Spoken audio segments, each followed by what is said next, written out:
Welcome back to MMA Al Dente. I am the guy who is picking 3 consecutive underdogs in the first 3 fights for UFC 288, apparently. Can't fucking believe it myself. But anyway, Zhalgas Zhumagulov is my pick, if I didn't spoil that already, to beat Rafael Estevam. Rafael Estevan's never been defeated, and as most fighters that are fighting Zhalgas, he's the bigger man. 4 inches of height, 2.5 inches of reach.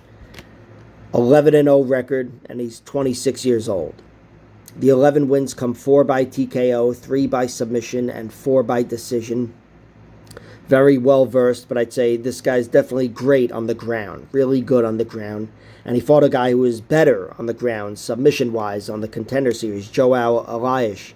And that was just, there are plenty of UFC fights where I can't think of it. Maybe Nate Marquardt versus Rousimar Palhares. Oh, no, really, like Alan Belcher versus Palhares or something. But, this fight was a little longer, went deep into round 2, but he got him out of there, round 3 even, weathering the submission attempts and, a very dangerous guard from Joao.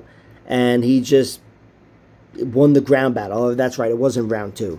But he took him down willingly in round 2 after going through all that because he knew, I got this guy's number and this is all he has. So he took him down and pounded him out. I really like this guy as a fighter, and I think he's got some slick BJJ, great mounting skills. A lot of his finishes come from the mount, like his last one over Felipe Estevam in the LFA. But I think he's not going to have too many opportunities to work his ground magic because he's fighting Zhalgas Zhumagulov, who's just a tough, versatile guy, really just a tough guy to dominate. A lot of his wins, 4 of them in the UFC, come by decision, I think, anyway, or 3 of them. But either way, he's lost plenty of close decisions. You could argue he won against Raulian Paiva, Charles Johnson, which I did, both those fights, and Jeff Molina. You can't really argue that he lost against Mir Albazi. That was the one where he clearly lost. And Manel Kape, you could argue the stoppage was a little early, to be honest. But even if you don't, Manel Kape is fucking one of the most dangerous fighters at flyweight. So it's a forgivable loss. He's just a very tough out for anybody, Zhalgas Zhumagulov. And I think he's a very tough debut, kind of like in the way that Daniel Santos ran into Julio Arce. I'm expecting this kind of fight from Zhalgas, even though he could be better on the feet, but I expect him to really find most of his success in just the overall grind, which are heavy hooks and whatever, but then pressuring Estevam and driving him either down or into the cage. Zhalgas, he's got great cardio. I do think he was robbed against Charles Johnson and Raulian Paiva and Jeff Molina. He's definitely, a guy that's tough to dominate, but, the decisions go against him because he's not so dominant himself. When he's fighting these guys at the UFC level, he's not a dominant force.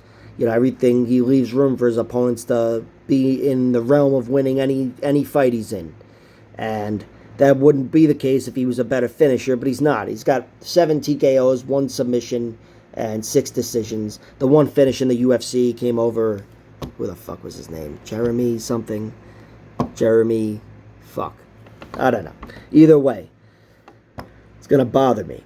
But either way, he knocked him down and submitted him 2 years ago or whatever. I know I'm going to think of it as soon as I shut this fucking video off. Either way, Rafael Estevam, I think a lot of him is a fighter. I really do. And he's 26 years old. He's a big, strong kid. And he looks really good. Good pressure on the feet and on the ground. I really like him. But I just think Zhalgas Zhumagulov is a guy who's been there, done that, and is going to be able to neutralize him in more than one way. Of course, unless he gets taken down, in which case I do think Estevam will find, if he was able to hold him down, he'd find a lot of success. But I'm picking Zhalgas. I just think he's going to be too much. This is going to be one of those next-level situations. It could be a close fight. I actually think it will be a close fight. As I said, Zhalgas isn't the most dominant force. Unless you're that guy he knocked out, Jeremy something, or whatever the fuck. Or the guy he submitted. But, fuck.